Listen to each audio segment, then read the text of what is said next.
Hey, Liam, how's it going? What's up, We are back Aaron? live. I do have my list of questions that listeners or readers submitted, so that we won't miss them on this episode. Thank you to everyone who submitted questions on Facebook. And if you haven't submitted a question on Facebook and you end up jumping in on the show to watch this, just type them in. We'll display them. I figured that out 2 episodes ago. We've But had fun with it. so yeah. But interesting week. Or I finished my law school finals for the semester, so that's done. We can be done about that. Ran a 9 mile race this morning. It was awful, but at least I got to eat like a massive egg and meat sort of thing at a breakfast joint. So, but that's all we'll say about that. But yeah, what's up with Golden Boy, man? He's struggling. I mean, I think he's just lulling all of us into a false sense of security that his time is done, and then they'll when they get to the playoffs, they'll just be the Patriots, and his noodle arm will be okay, and it will be Well, here's the thing, that's the narrative that everybody in New England is certainly selling ourselves, and I'm absolutely hoping that it's true. But at the same time, when your quarterback's 42, 43 years old, whatever the hell Tom is now at this point, I'm not putting stacks on the money line at this point. Yeah. So yeah, it's a good time if you're an NFL fan. The Cardinals are somehow winning their game against the Browns, so that's not really something, because they're both awful. But that's kind of decent. Hey, man, Baker Mayfield can sling it. It's just, sometimes he slings it to the wrong people. But getting into Major League Rugby, and this is our Christmas holiday wrap-up / thing, because this will be the last episode we record before we enter the full-on preseason, which will be, I think, we'll do it the second Sunday of January, not the first, because that's just kind of mean to everyone on the show, and also you. Yeah, the first thing I want to get into, and we're seeing a lot of chatter about the ATL signings that just broke. Although these haven't been confirmed by the team, these came on. I would not be surprised if these show up. They're kind of nice. Locke Johan Momsen, he's a loan apparently from the Grikas in the Curry Cup. So I don't even know how he's a loan from the Grikas, because their season is different than the. It's like Mitre 10 and Curry Cup are I guess fall sort of, or I guess spring, since it's Southern Hemisphere rugby leagues, and Super Rugby is the spring, is the winter into. Yeah. It might be more indicative in terms of what their roster plans are for him. More so than it just being like a loan. It could more so just be about keeping a certain player in shape. All I know is it's a big South African lock. He's 6'5", and he weighs a lot. And then you have another guy who comes in from Western Province, also having played with the Leopards in the Curry Cup. Back row. Plays number 8 and I think 7, so that's kind of an interesting little combo. Marno Redelinghuis. I think I got that one right. It's a little easier than an Islander name. Also big, also 6'5", also huge, which says a lot. But other than all of these guys, like, they're young. I think one of these is like 22. One of these is 23. Coleman is the fly half, Kurt Coleman, who has played in 42 appearances for the Stormers. I don't know how many appearances he had for the Southern Kings, but in the first season of the Southern Kings in or maybe it was the second season of when they went to the Pro 14 or created the Pro 14. That's like 3 really good signings for Atlanta. And they're kind of sneaky. I guess we'll address some of the questions about the East at the end of the show. But for, a lot of people looked at their signings have mostly been local and mostly young. And, this is some non-local and some very highly talented individuals. I mean, in terms of the age, it could just be more so about trying to create a culture and like putting guys in the locker room who are going to be comfortable, going through, like a 4-month season, like along with other guys. So having people their own age is definitely a plus. Also, it just means the ceiling of your team going forward as chemistry continues to build, not just in this season, but in seasons going forward. If you don't have as many like as many retirements or as many players leaving, having a lot of young players could definitely be indicative of a pretty bright future for a franchise, as long as there's sustained improvement and sustained success going forward from 2020.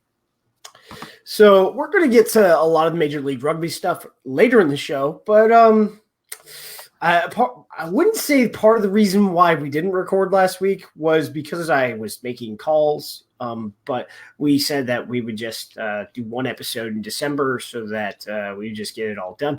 But guys, USA Rugby is still burning. It's been about 2 weeks. I made a lot of calls last week to try and figure some of this stuff out. I would say it's a web. I would say. So if you haven't been following, there's a lot of opinions. I wouldn't say it's a web. There's a lot of opinions, but there's some when you follow the straight facts, there tends to be a pretty linear. There are some problems. So, in the last 2 years in a row, not like 2019, we don't really know how bad 2019 is going to be yet because it's not over. But in 2016, 2018, and 2019, we lost a total of like $8.5 million. That is mostly because of the decision that Nigel Melville, Chad Keck, and Michael Chang? No. Chairman Chang, that sounds horrible. I don't know his first name. Let me Google that. Chang, USA Rugby. William Chang. We're utilizing technology here. The former chair of USA Rugby, back when he was vice chair, they decided that they wanted to launch their own event promoter and rights holder company called Rugby International Marketing. Basically, rim job of creating their own sort of IMG that would be held by USA Rugby and sort of like a Soccer United Marketing. Soccer United Marketing is not owned by USA Soccer; it's owned by the MLS. So it's not really the same model, but the idea is you create this rights holder company, you sell them your rights, and then they give you a licensing fee, which is supposed to be usually a lot of money, especially if you look at some of the college deals. And then they go off and sell your sponsorship, and then they activate that sponsorship for you. You don't really know your sponsors. You just do it. But the biggest thing about that is that Rugby International Marketing was in charge for a while before the company that has now been reformed into USA Rugby Partners, the Rugby World Cup Sevens. And it didn't have the capital to underwrite that event because the guys in charge, for some reason, thought, "Hey, let's bring in Wales and South Africa and promote this event in Washington D.C. It'll be one of the most inopportune weekends you could possibly have." I mean, people can say whatever they want about the CRC, but I don't really think it was that big of an issue. The fact that you could get 20-some thousand people in 2 different locations on the East Coast on the same weekend to watch rugby says something.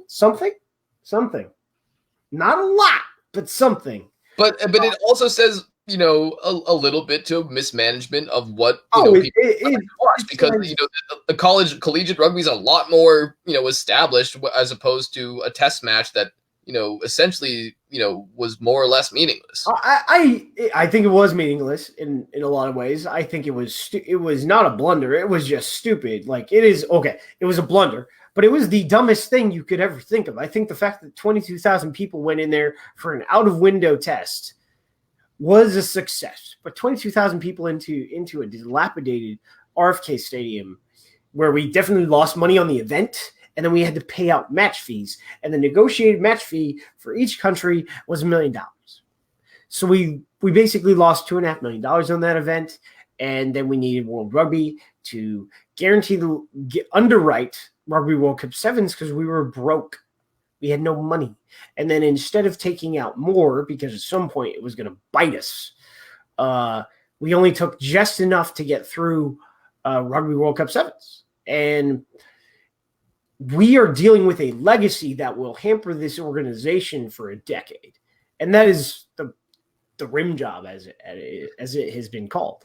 Rugby International Marketing as a company will hamper and shackle and be an anchor in a bad way to this organization, whether it decentralizes or not, or what it looks like in the future. I don't know.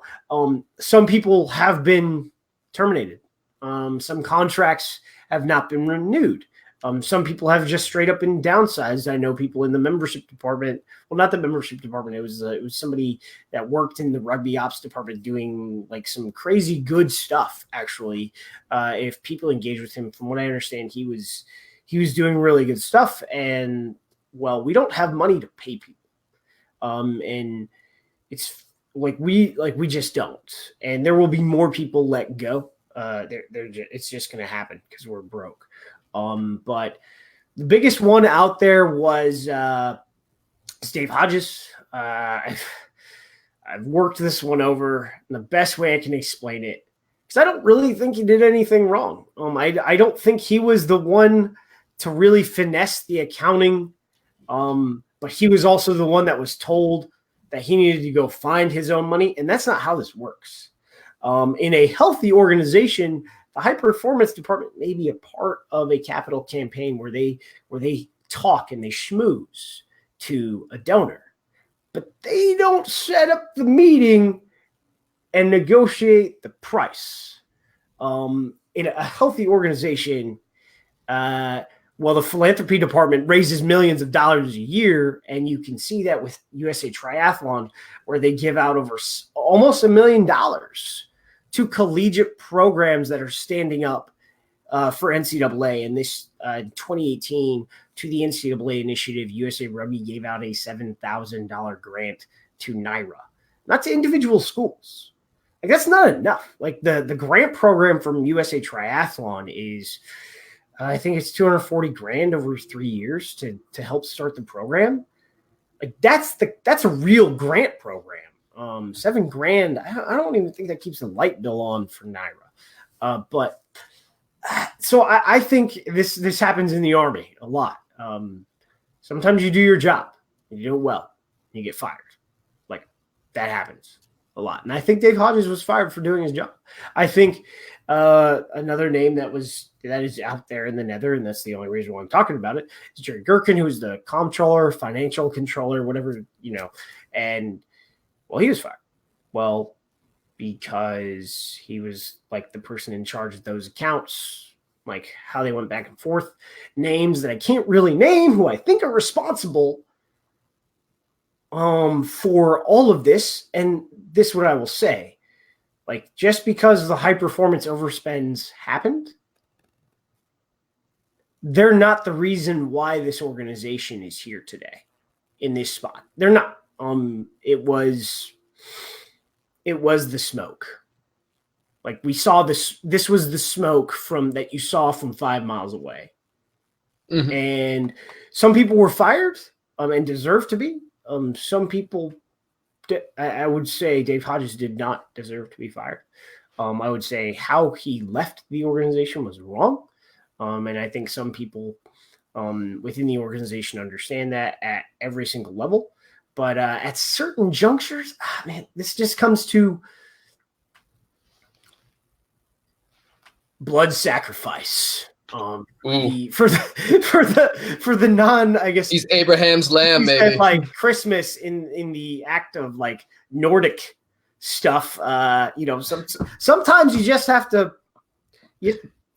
offer a pound of flesh, and I think he was the pound of flesh that got offered up to the pagan gods. Sorry for any. Yep. Well, hey, man, tis Yule, man. Tis the season of Yule. But there's some other people in the organization that may yet be let go or may have to get resigned, because I think there are people that are also responsible still with the organization. I wouldn't necessarily say it's the CEO, but I would say that there are people within the organization that have made tremendous mistakes that did not give Dave Hodges the help he needed to either find the money, raise the money, or reduce expenses for the team, because the whole assembly plan was still approved. They just like finessed the budget so it didn't look like the shit needed to be paid. Mm-hmm. And well, when push came to shove, World Rugby says you pay your men's rugby team. So if you don't pay your men's rugby team, you gon' get it. And well, that was the thing that was finessed out of the budget, and it still had to be paid. So, yeah. So, in regards to USA Rugby being on fire, well, what I've seen online is like and this is a small but vocal minority. Some people are crying criminal, and honestly, in my opinion, I think it's more just like blatant mismanagement. So. Yeah, the big number. I will say before you get in, I don't necessarily think to prove that criminality, you'd have to get someone to be willing to go after this organization, and I don't think that will happen, because there are, well, in the white collar crime world, there are much bigger fishes. But yes, continue. Sorry. Yeah, I mean, there's no Jordan Belfort, or obvious Jordan Belfort here, so I wouldn't be that worried. But anyway, the big number a lot of people were pushing early on when the story broke was the $800,000+ owed to clubs, with indications behind the scenes that number could have been even higher were it not for some of the, as you were saying, some last minute finessing. Meanwhile, the $4.4 million line of credit that World Rugby gave to US, which, may I remind people, came interest free. It apparently wasn't even enough in the first place when it came to what USA Rugby needed. So again, that credit line, it just seems like if USA Rugby had been a little bit more realistic with World Rugby and how much money they needed, I feel like it wouldn't have been as big a catalyst for when the hammer dropped just a few weeks ago. In regards to USA Rugby, just like you said, there was definitely smoke. The USA Rugby Congress, it definitely isn't blameless in this. There needs to be a greater attention to detail by Congress, because honestly, I've been saying, the red flags were definitely there. And while that definitely starts with them asking more of the right questions and actually following through on those inquiries, that's also going to mean there needs to be a greater amount of communication between the Congress and their constituents, because a lot of people around the USA Rugby world right now are just now realizing how bad of a situation we were in. And I'm talking about the common rugby player is now pretty aware about how bad of a situation that USA Rugby is in, because this hammer dropped so suddenly. It seems to me that there should have been, at least some greater communication between constituents in terms of just sending out even monthly emails could have been enough. But that's not standard with a lot of regional rugby units around the country. Now, it's not. I would say especially when you were a college player, I'm sure you guys knew nothing. I was just absolutely not. I was a 26-year-old. What, man? No, when I was like 24, 25, as just this dumbass, and I said dumbass on the air, I don't care, rugby player who was just trying to play rugby. I didn't know dog crap about the board. I didn't know any of this stuff. No. Heck, I didn't even know we had a national team until 2 years later. It was wild. But here's my world was the exec board of my club. Yeah, that was the political structure of rugby and the union that I hated. Everyone hates the union, right? And the union that I hated was the Rio Grande Rugby Union, not Pacific Southwest GU or the Pacific South GU, which is actually run by out in California at the time. But it's just the Rio Grande Rugby Union was the thing, the organization that we despised. But no one. But you didn't even know why. You didn't even know why you despised it. You know why. And now exactly the same thing with us. And now it's okay, there's this USA Rugby Congress, and they had a chance to have power because about about 18 months ago, and I've told some of the people on the board this actually. At this point, when you had like a 3-member board and they had to repopulate the board with some people, well, there wasn't a board to do anything, and the Congress could have given themselves more power, more oversight power. And the thing is like, as an organization, it is not. It's full of everyone that sits on their own fiefdom. Some people are work very hard, and they're trying to get things done, and then other people don't care. They're just there, and I think it's a resume thing to make themselves feel better. And I don't get a letter.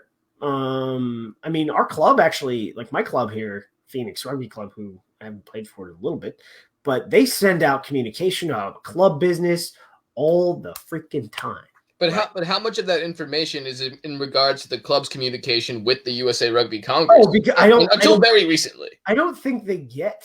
What I'm saying is, I don't think they get that stuff. If you know what I'm saying. Exactly, and so this just comes back to my point that Congress definitely isn't blameless in this, because I think if there's a greater line of communication between Congress's constituents and Congress actually partaking, I don't. That's absolutely not to say that there aren't members of Congress who absolutely do this, who very much care about their regions and their rugby clubs and whatnot. I just think this is something that the mean amount of effort needs to raise across the board, and the mean amount of attention paid to the finer details going on with USA Rugby and the executive board there, it needs to come up. Yeah. And so I mean, like that kind of like leads me in though to the task force that's supposed to restructure USA Rugby. Yeah. So I guess we're going to go to this like decentralization path, and I read this. Yeah. And then got a bunch of messages about it. And it's like, this is just corporate bullshit. Corporate jargon. Again. Yeah. Rather than saying, hey, guys, we're broke. We need to figure out how to get services more local and give you more control, because we can't afford to do it here at the price it's going to cost. Because it's just impossible. I was talking to somebody else about in governance, and everyone hates me. I talk about triathlon, but guess what? Similar sized NGB. Okay. Member Services Department has 8 people in it. There's 2 people in the Member Services Department in USA Rugby. So that's not for a lack of need. It's for a lack of ability to pay any more people to be in there. So no, what I'm saying is we don't have the ability, USAT's making hand over fist. That's why they're for personnel. So this is the exact quote from USA Rugby's release saying, "We agree that the national office is under its current form is not in a position to effectively service the diverse needs and wants of all stakeholders from youth rugby through to the national senior teams." So USA Rugby is at least being honest in that regard, saying that the way things are currently working is not sustainable, and that's the way that they need to move forward. But thank God they had a 10-year plan that apparently they had been undertaking that they're going to accelerate now, and that part of that process involves setting up a task force of a number of people. The plan, the strategic plan. I think the 10-year strategic plan. I think it's gone. I think it's been rolled up. I don't know if it was finished. If there was ink, I don't know if it was edited or anything. But they're going into threat level midnight with this thing. We're going DEFCON 4, and we're setting up the task force, baby. And you want to know who's on this task force? Is people like us, like Eric Gleason, John. Sorry, I can't. What's his name? John Bobbitt from the USA Panther. And CEO of USA Rugby. So there's 3 people that I don't understand that are on this task force. So people are going to say whatever. So I understand why Eric and Ross would need to be involved. But they are basically the helmsman, or not the executive officer, and the captain of the ship that just ran aground in the middle of, Narragansett Bay. And then Jean Babette, who's the chair of USA Rugby Partners, old Rim, sort of and USA Rugby the commercial entity that is supposed to be signing sponsorship, so that we can generate revenue. Because there's really two things that you run an NGB on, and it ain't member fees. And we've been running our organization on member fees. The two things that you run an organization are philanthropy and commercial partnerships. And commercial partnerships in this LLC sort of spot ain't generating much cash. They're signing some Vic deals, and Vic deals are great. But guess what? Vic deals don't put money in my pocket. And it's just, guys, these three people, sorry. So I don't know who's going to be on this task force, because they didn't. All of them are like TBDs after those three. So it's Ross Young, John Bobette, Eric Gleason. And then Jim Brown is the USA Rugby board member. And then there are two to be determined for a financial advisor and a legal advisor. And then there's going to be a secondary advisory panel that's going to be made up of 6 different people: a youth representative, college representative, club representative, international athlete representative, high performance representative, and a referee representative. So along with the task force being set up, there's a task force to advise that task force in a convoluted inception of task forces that is going to fix USA Rugby. Yeah, it's bad. Anyone who thinks this is good, and here's the thing: decentralization can work, but it works because of volume. So I think that one of the reasons, what people seem to hate on the USA Rugby insurance, but guess what? If your club has their paperwork straight and you suffer a catastrophic injury and you have primary care insurance, you're going to get your $25,000 from that secondary insurance policy, and you're going to be happy for it. But if you are playing rugby without primary care insurance, you are driving, and then you suffer a catastrophic injury, and I'm not talking death. I'm talking like a torn ACL or a blown knee or a broken ankle, things like that. Death is different. I'm not going to go there. But you're going to be happy for it. But a lot of clubs aren't really trained on that stuff, and then you have a lot of people over time have claims on that policy when they don't have primary care coverage. And I don't think we've done I don't think clubs, and I don't think the national governing body has really explained this, but if you're paying a $50 membership fee, and not all of that goes to insurance, it doesn't, because there are other member services that the union provides. But those are the two sort of things that you can always talk about. The other one is competition management system. Another member service is national championships. D3 wants national championships. That costs money. D2 wants national championships. That costs money. So the website, that's a member service. That costs money. There are things in here, and paying membership staff specifically, not really the other staff, but they cost money too. So, but that's member fees, if you look at it, because nationally registered rookie rugby players get by on the bargain. It's a was a $5 registration fee. So senior rugby subsidizes youth and rookie rugby registrations because it's not even. Okay. But that's not my point. There are more member services than just the secondary insurance that is very convoluted because no one's trained or has figured it out. But if your admin has all the facts in their binder when you suffer an injury and you have primary care insurance, you'll go get some money. And the other thing is liability insurance, and that's so that if you get sued, you have an insurance that will cover those. But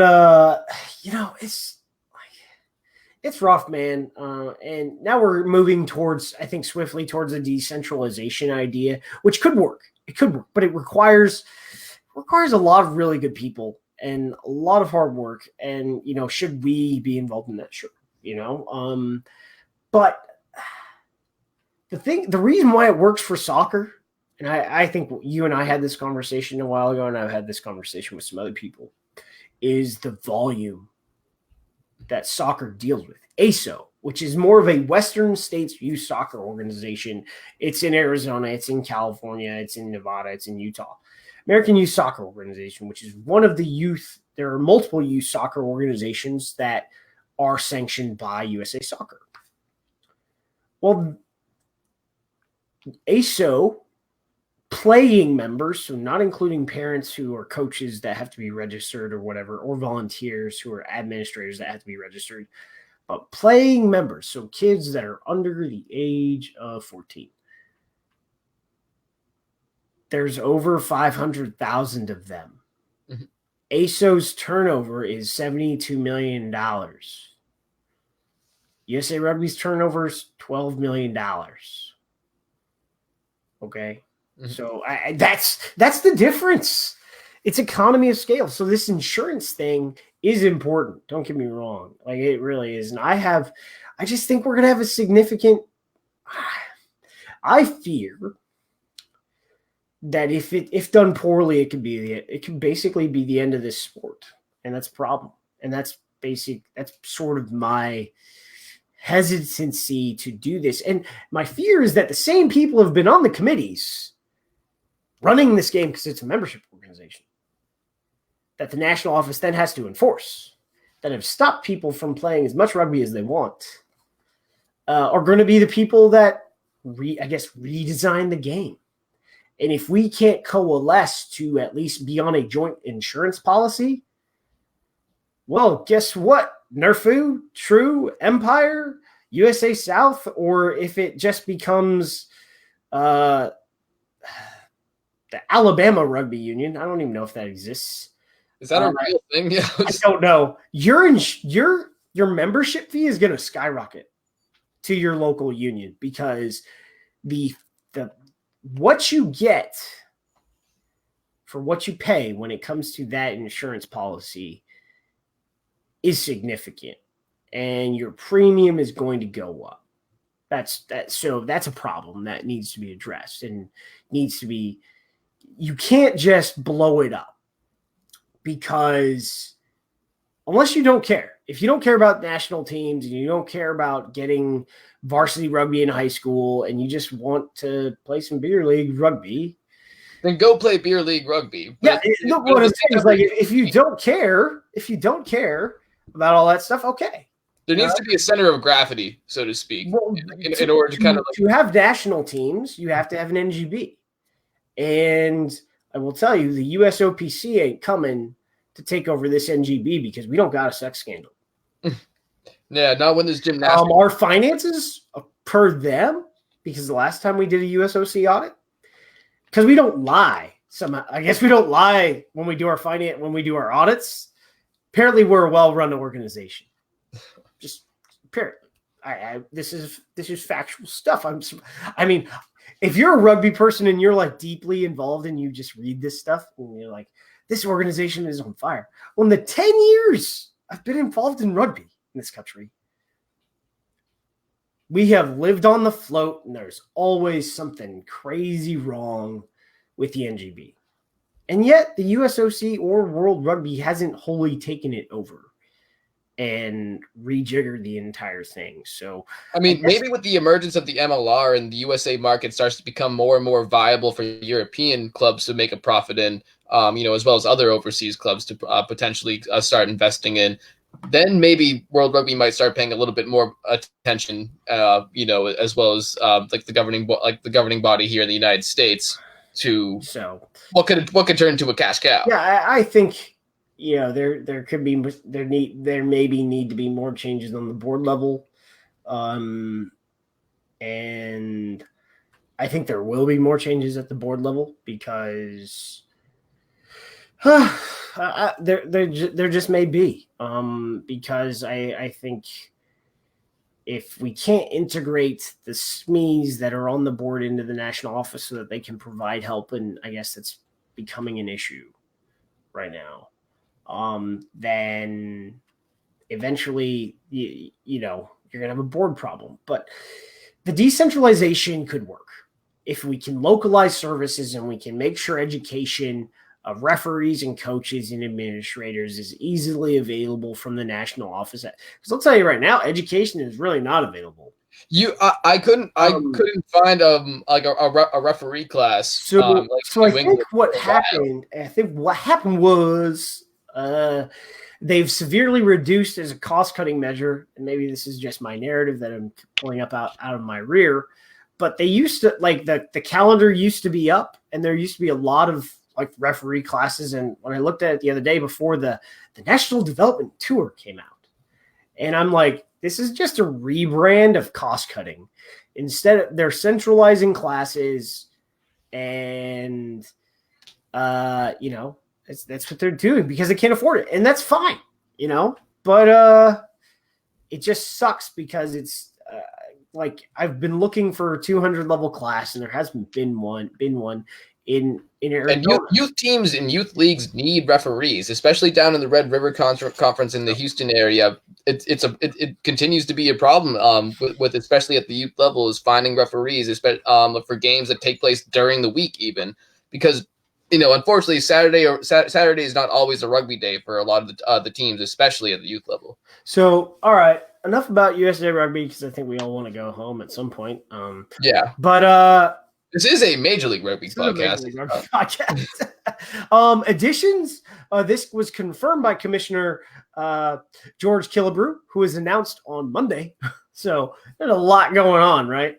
It was announced on Monday, and then NOLA had their press conference in New Orleans, of course, at the Gold Mine.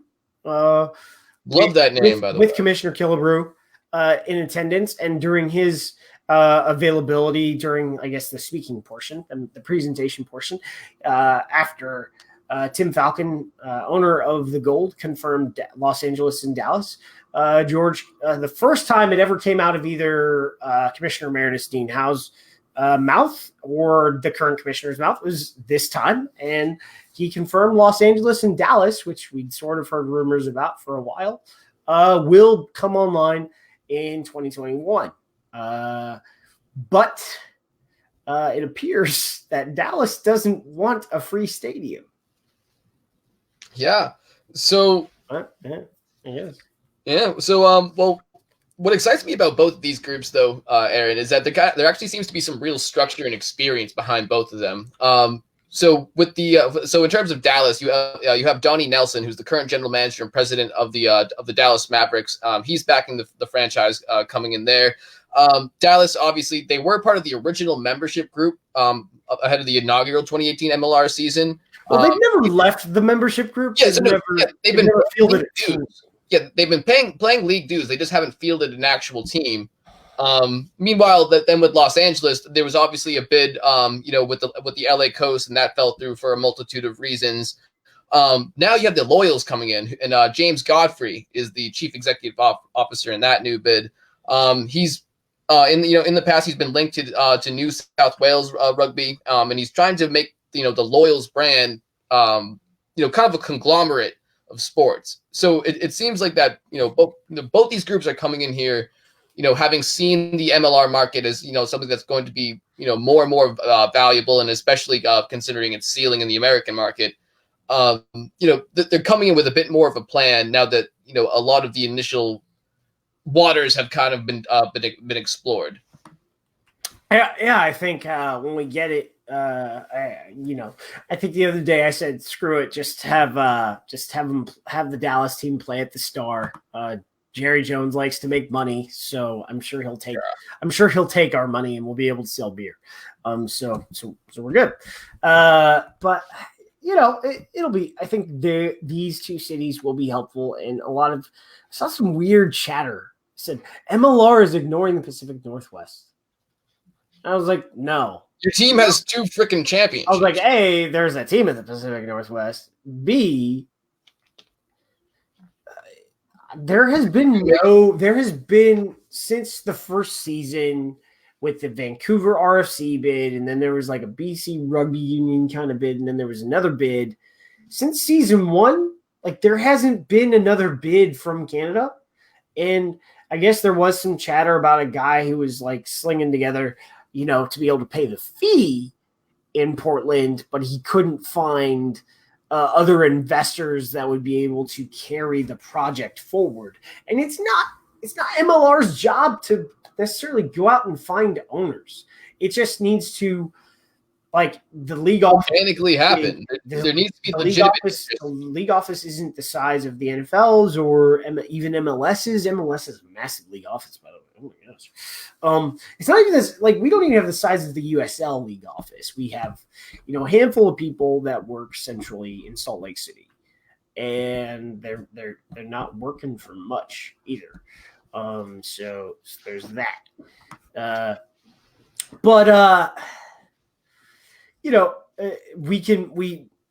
would say we have darts thrown on the board of cities in America that make sense for rugby. A lot of them are major markets. Some of them medium markets. Speaking of which, Miami is looking a lot more viable with one of the principal too long. So we'll see. But I mean, when it comes to this, according to him, it's according to him, it's going to happen.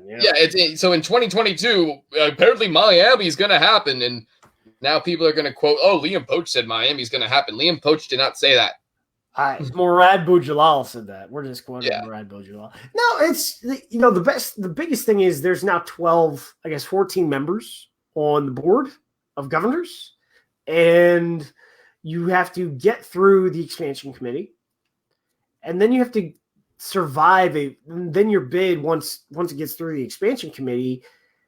It's a very professional process at this juncture. Like, it's not like if a bid makes it through, it is because at least for them, like the group dotted all the I's and the T's and put the periods and the Oxford commas in the right place. And they had the money to pay the fee. And then they had the money to at least pay for their players and their coaches for a year. After that, it's kind of, touch and go because the league isn't sustaining itself at this juncture because it's a phased investment model. We're still a ways away from, just generating hundreds of millions of dollars from a TV contract. But I think that's good. It gets us in the right markets. It gets us exposed to specific areas, and you get the media and the investment and all that stuff. The other announcement, as long as people don't tell you you can't build a new stadium, in order to save a meta, that's going to be a problem. But yes, basically, so just to kind of address, kind of what happened in Dallas with the stadium bid from Donnie's group. So there was a vote with the council that was ruling on it in terms of whether they could basically provide upgrades to a historic ballpark. The ballpark It's falling apart. Yeah. So the ballpark's name, is utilizing technology, Reverchin Park. Yeah, there you go. And so basically, it was a $10 million plan from Donnie Nelson's group that they were going to invest. They were going to put in new bleachers. They were going to put in new locker rooms. They were going to put in lights. They were going to put in a turf field with capabilities for rugby, soccer, and baseball. And so, despite the fact that it was approved, I think by a measure of 13-2 So I did some digging. So there was a different group of people. Yeah, that wanted to put up 18 months, I guess a year and a half before, one approval 13-2 in the Dallas City Council. So, and then Reverchon Park Entertainment, which is Donnie Nelson and somebody else and some other people, their bid for approval to, I don't know what, I guess at least a lease on the land and the ability to renovate was denied 7-7. And because there was one voting member who was not present, who also wouldn't have voted for it. But the question is, free stadium, free stadium, right? Or grassy meadow. Free stadium. Or that was the big hang up, by the way. They called it like a free stadium giveaway or something like that. And there was a lot of concerns about a grassy meadow next to the park and whether or not it would be damaged or something like that. All I know is the Nelson Group was going to rejuvenate this park, which once, I guess, at some point held Little League championships when it was nice for like the state of Texas. It was like a regional site. It was really sweet. And now it's just this dilapidated thing that people don't play at anymore because they won't spend the money to replace the light bulbs. And it was potentially going to hold the Dallas Eagles, who were a minor league baseball team. So, I mean, I don't know, man. There's obviously tons of more issues going on right now with minor league baseball and whether or not it'll exist in the future. But moving on from that, there really aren't any details on this, but Commissioner Killebrew announced that Fox and ESPN have also agreed to partnerships with Major League Rugby for increasing the linear distribution of the league by 34 matches. So there will be 51 matches on linear television this season. Which is great for the league. It's not half of the games this season, but I think it's close to a third. So that's, and then the rest, of course, will be available via a streaming platform, which hopefully is still ESPN Plus. But yeah, I think that's solid. Like I said, there aren't details on it. And the last thing before we get to question is kit season. Yeah, baby. Were announced by Major League Rugby on Friday. What did you think, Liam? So obviously I'm a little bit biased, but I think the New England Free Jacks had the best kit out of the entire league, just considering they have the old school collar. Best single kit. We could talk about your other one. What do you mean our other one? The away kit. What? It's beautiful. It's beautiful. What are you talking about? It doesn't got a collar. What? Oh, yeah. Yeah, it doesn't have a collar. It's but okay. It's not the worst. It's not the worst. It's not the worst. Now, you want to talk about what's the worst? Somebody got into a room. Rugby United, New York Yankees. Somebody got into a room and was just like, listen, what if we took the Mets jerseys and the Yankees pinstripes and put them in short shorts? And they were just like, beautiful. Yeah, that was the especially the New York away. It's pretty rough. They're gonna need to wear them. Yeah. They're gonna need to I don't wear have the blue. Issue with the home jerseys, to be quite honest. My issue was with the away jerseys. So I got beef with both. The home jersey is almost perfect. If you get rid of those pinstripes that are overlaid on the hoops, it is a delicious jersey. But the pinstripes on this, are they? I don't know. Are they alternating like black and orange? I don't know. But yeah, I think the strength of the kits is that the New England home kit is just delicious. Fresh. It's fresh, and believe me, like when Owen Hunt ran out onto the stage at the Free Jacks reveal party just the other night at Hennessy's on Union Street in Boston, people went nuts. And I swear to God, the second that one of our operations officers, Owen Scannell, said that that the jerseys were available for sale at the door, again, there was a mad rush for people to buy them. At the end of the night, there was hardly a person not wearing a Free Jacks jersey. We just about sold out. It was great. So just tell Owen that I'm a large. Just, mm-hmm.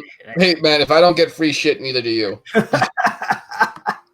But one of the other good ones, I like the concept for the Seawolves home, but the first Seawolves home kit with the gray and neon and blue hoops is just, you just need to go back to that because it's just classic. But man, it's not bad, but the the hardcore color rush of the Seawolves away.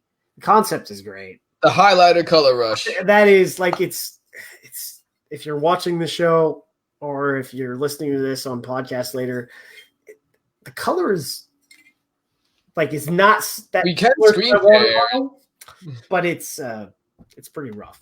But still you get the skyline of Seattle, so that's cool. Like Toronto, if they just went with the same, they're very traditional. They just went with the same stuff they did last year.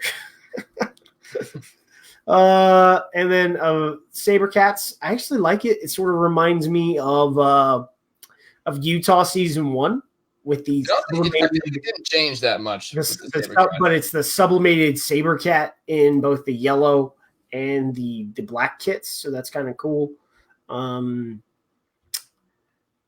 Just DC didn't really get that creative for me. I thought I love NOLA. I love the pixelated gold and white on NOLA's uniforms. I think it's beautiful. The one I just because the artistry of it, I do like the winged away jersey by the Raptors. I just think it's a cool kit. I thought their home kit last year was pretty cool as well. But somebody like that, but that the New England home kit is just amazing. So that's all I gotta say. So if you hate everybody else, or New England over everybody works out for me, because that is just a delicious kit. Too bad they just didn't alternate the blue with the white for their away, because that would have been pretty legit too. I guess for New Orleans, I wanted a Mardi Gras kit. That's what I wanted, a Mardi Gras kit. What's that? Is it just like a jersey completely made out of beads? Because I think that would hurt. That too. So I think that about covers it. And so we'll get into questions. It's not, some of these are going to be rapid. Where that? I lied. I had it pulled up. Now let's pull it back up. I do remember one question. From here we go. Himself. Here's a good one. From Taft Rugby Club. Shout out to Taft. They've been good supporters of us. They really do a lot of stuff. Enjoy the shares. Thank you very much.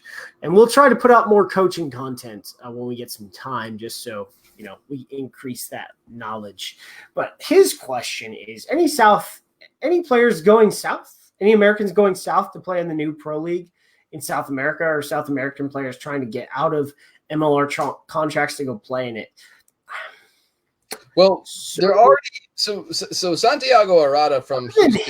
He's like I wouldn't say he got out of his contract. He had like a legitimate out with his contract in Houston in order to go back to Uruguay. I think I remember the president of South America Rugby saying every single player had agreed to terms to come back that had gone north. And that's obviously not true, because of Diego Mac. It is not true, because basically only Santiago stayed back to play, and then another player on the Sabercats retired and is taking up a coaching position in the South American League. So really, there have been more players to come north this year than they have been to quit their contracts to play in South America. So that gives you an idea.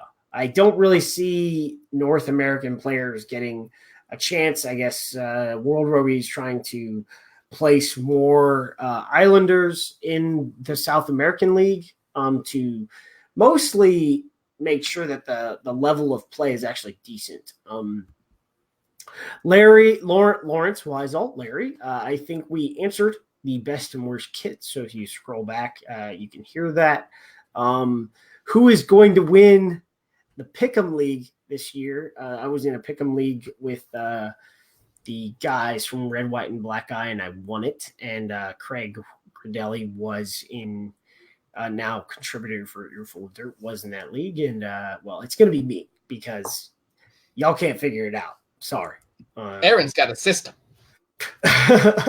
Then I guess Nicholas Sarabia with Fox Sports named as a new broadcaster for 20. What's the lineup for broadcasting? So, like I said earlier, there are 3 broadcasters for linear: ESPN, Fox Sports, and CBS Sports. What the lineup will look like, or what channel on linear? Probably ESPN Classic. I don't know. Like, I don't think it's done yet. I think the schedule is still being fleshed out. Bob Kemp, what are the forwards doing in that scrum thing? We're doing work, is what we're doing. I mean, you're certainly not, catching passes and not knocking them on. So, yeah. Matthew, bro, I'm going to butcher your name. Shwichik. What can MLR do to attract new fans? What should new fans know about the league, about watching a match? What about the league's future?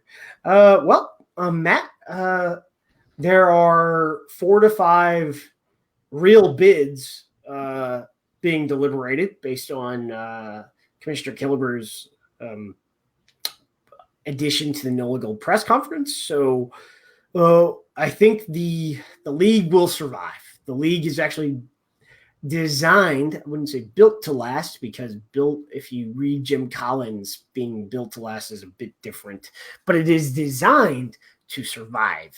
And there's enough money in the league now where I think survival is not really going to be a problem. And the demand for franchises, like the fees, are actually getting there. It kind of shows you the stability required for an organization to have to enter the league. To attract new fans, what do you think, Liam? You work for a team, so maybe I should just harass you about ideas. Yeah.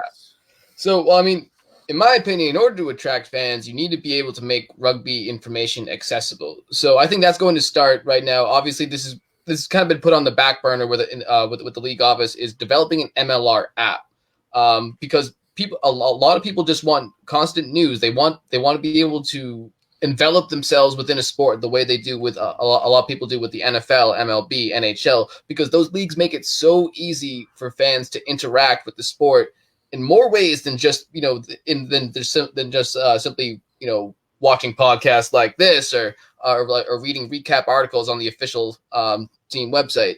So MLR needs to find a way to make fans be able to participate with the league, just as much as they watch it.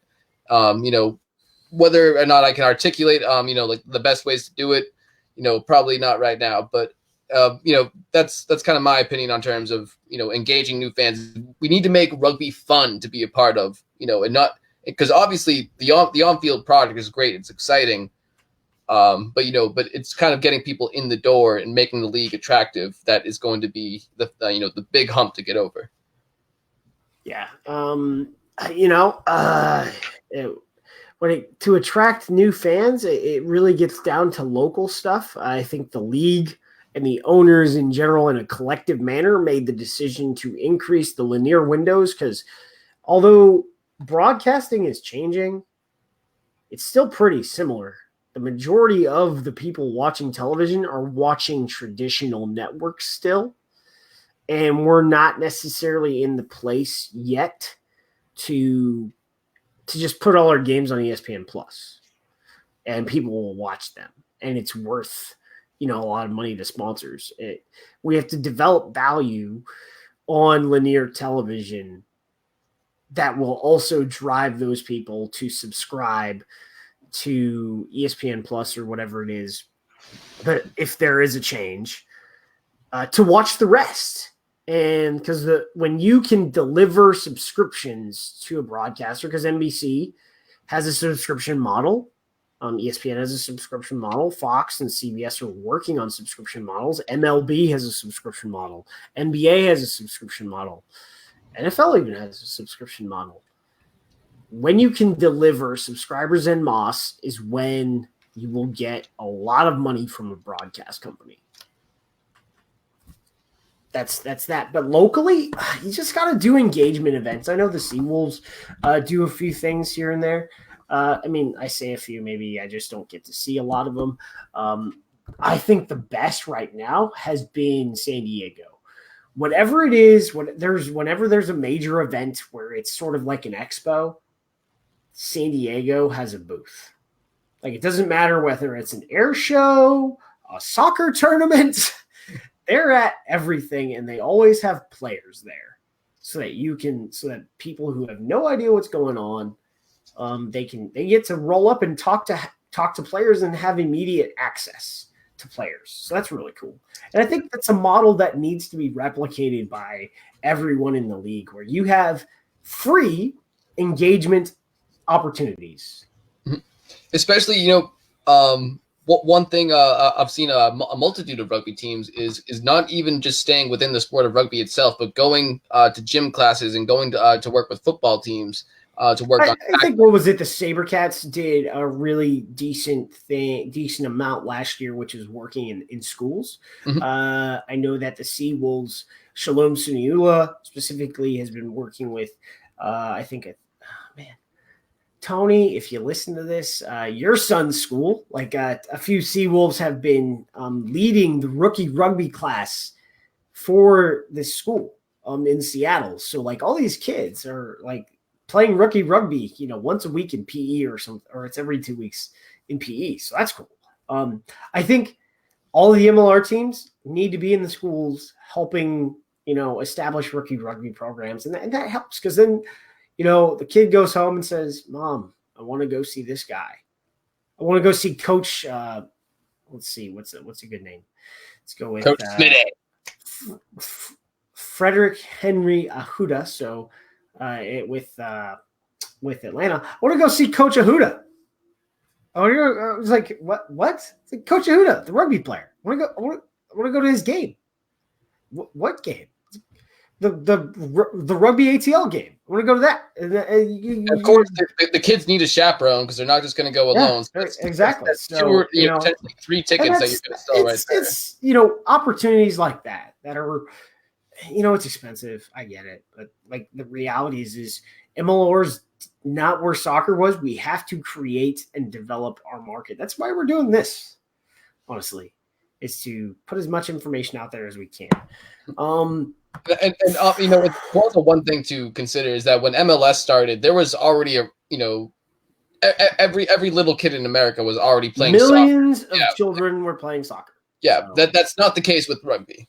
So now, the questions. I needed to assess this one.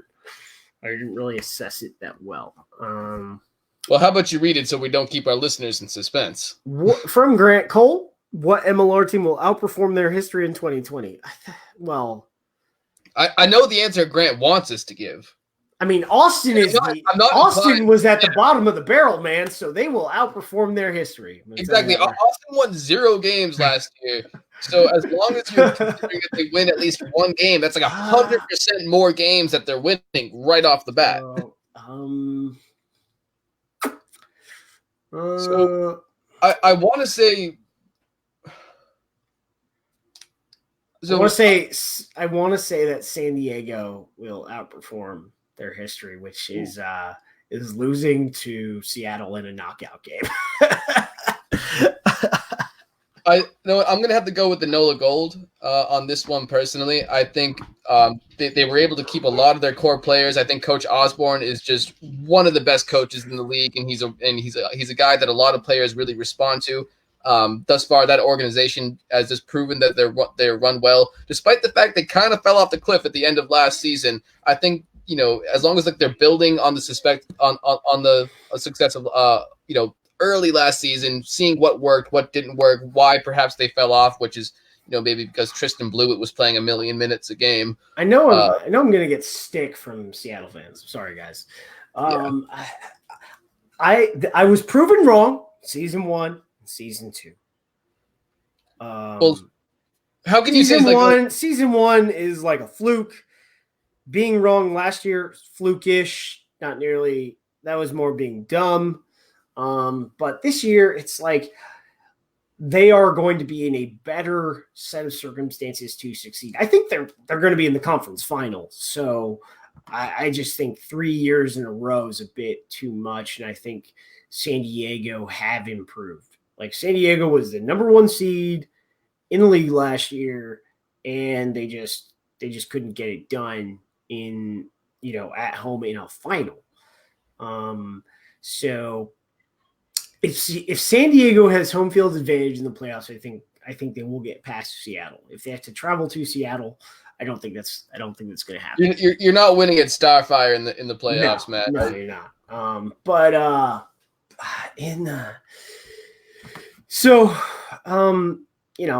Why are people? What about Eastern Conference teams? There's so many folks buzzing. I'll be honest.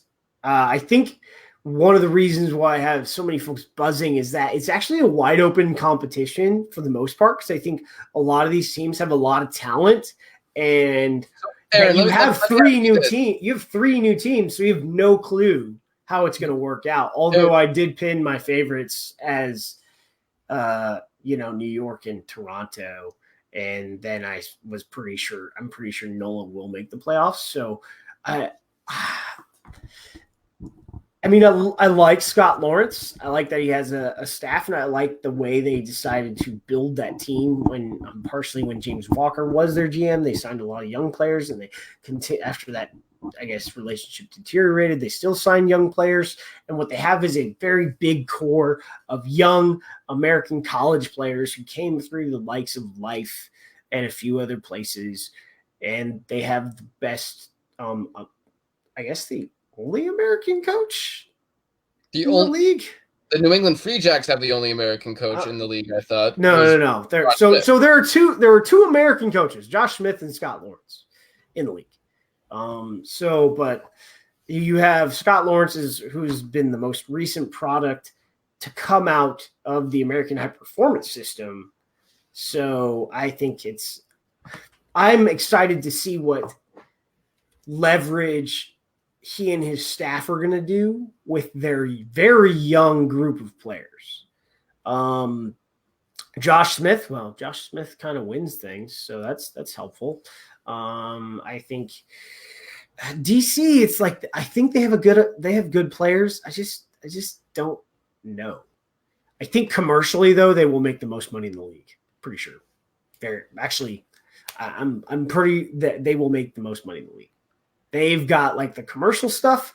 I don't know, man. Have you been seeing the season ticket sales for the New England Free Jacks? I'm talking about. Did you guys hire like full time? Like, did you appoint a revenue officer and a chief commercial officer? No, man. They got me. So yeah, I think like that.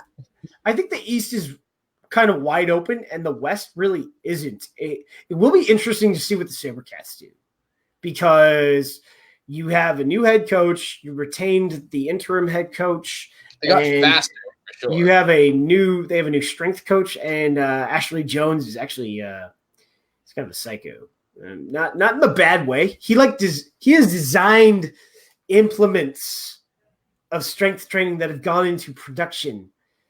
So like, he's a pretty legit like strength coach. So it's going to be interesting. I think in the West right now, I think probably Houston is my number 3 right now. I just don't really know. I don't think. I know I said I don't think Seattle added enough, but I think they added like sort of the right pieces, especially Leguizamo. That one is tasty. But I think the team that didn't add enough completely for me is Glendale. Utah. It's Glendale. No. Glendale. Oh. Glendale, man. Glendale. Utah's interesting. They added a lot. They changed it. They reloaded. But continuity, because they've had the most turnover in the league, like more turnover than, I would say, the 2 most teams that have had the most turnover in the league on the aggregate or over 3 years have been Utah and Austin. And like I said, Austin has a coach. I don't know why they don't announce it. So that's what I have to say. But yeah, got anything else? No. So I want to ask you though. So if you had to put money on it, who's the higher seed between Toronto and Rooney at the end of the year?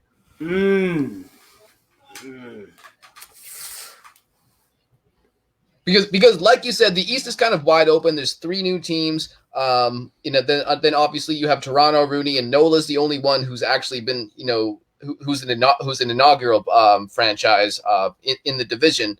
So, and obviously so also along with that, what are the chances that one of the 3 new teams, so the Free Jacks, DC, and Atlanta, what are the chances that one of them actually follows in the footsteps of Toronto and Rooney and makes the playoffs? I think it's possible. It could be that one of those 2 falls off. I think some of the venue issues that New York is dealing with could have a negative effect on the team. I want to say Toronto would be my higher seed, and I would say New York because they have a full new coaching staff. I think they're going to win a bunch of games, but because they are changing over everything, scrum system, attack, defense, it could take some time to get everything bedded in. But I think they will win games, but it could be New York that doesn't make the playoffs. And it's, one of the 3. My biggest thing is one of the things, like in season 1 was, and the reason why I wanted to see things on one of the teams to produce their preseason games is I wanted to see film. Because until I see film, I'm just throwing darts at the freaking dartboard while drinking whiskey. We've all been there, man.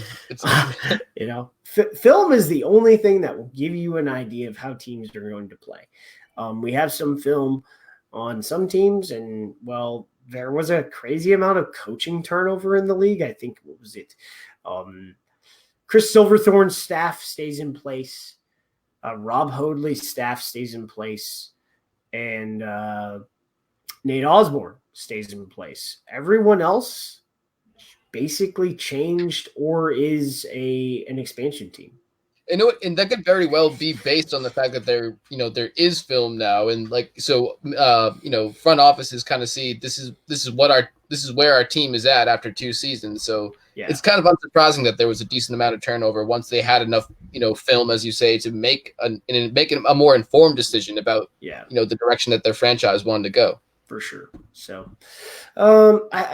that's all this week. I'm not sure if last year I tried to get content out that was like lineouts driven and some interviews. I'm kind of busy. I'm going to Colorado. I think I need to try and see some people. I don't know if I'm going to have enough time to even see the people I want to see in Colorado. So I need to talk to them about that. But we will see everyone in the new year.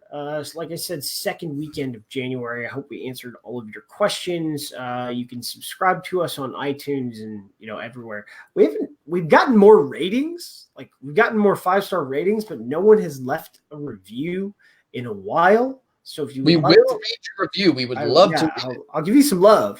And if you have a fight you want to take out with a fellow rugby club, we'll read out the trials and tribulations of your fights. So, that's it. Corey will put some legal disclaimer after this, but we got to go. So thanks. Thank you, guys. Peace.